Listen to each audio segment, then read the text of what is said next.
Salut les CMF, on est à environ 2 mois de l'épreuve physique du test d'admission au stage et donc il y en a quelques-uns qui sont quand même un peu stressés avec ça. Donc moi j'ai juste pensé vous donner quelques idées, hein, quelques pistes de réflexion, vous en ferez ce que vous voudrez.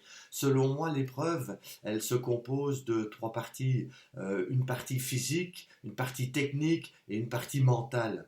Alors, la partie physique, ben, on est à 2 mois de l'épreuve, on a encore le temps, on est dans les délais. Et en plus, ben, vous faites de la plongée quasiment toutes les semaines. Donc, le physique, pour moi, vous l'avez. Le tout, c'est évidemment de savoir l'exploiter et d'avoir confiance en soi. Mais c'est pas possible que quelqu'un qui palme toutes les semaines ne soit pas capable, ne soit pas en mesure d'effectuer l'épreuve de palmage.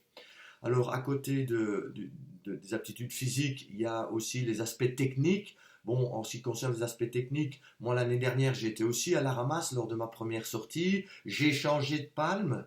Ok, donc à vous d'avoir peut-être une réflexion de ce côté-là. Et alors, je suis plombé, mais comme un porte-avions, quoi. J'ai mon plombage mère. En PMT, j'ai 6 kilos. Imaginez un peu la tête de mes copains là, hier quand je leur ai montré ça. Et quand je mets ma stable, j'ai 1 kilo en plus de chaque côté. Donc j'ai 8 kilos.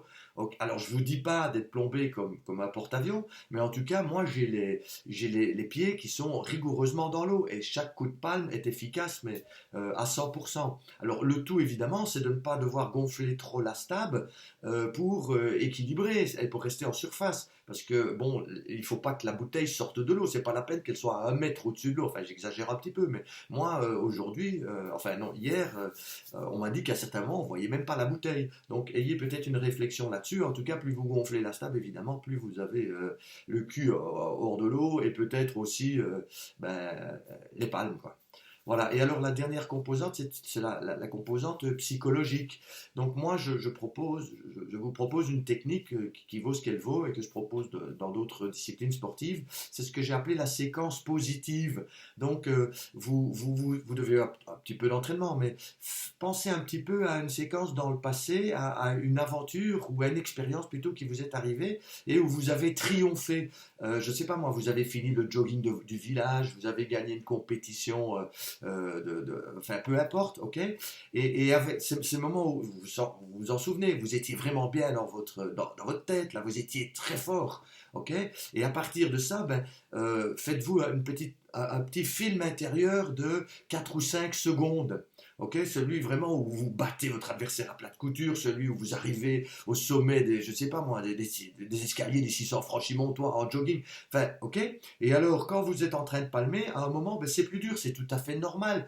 D'abord, il ne faut pas regarder les poissons. Les poissons, c'est tellement relaxant qu'après, ben, ça en devient difficile. Ok. Et bien, à ce moment-là, vous vous raccrochez à la séquence positive, vous visualisez ça, vous êtes concentré là-dessus, votre corps secrète des endorphines et vous repartez de plus belle.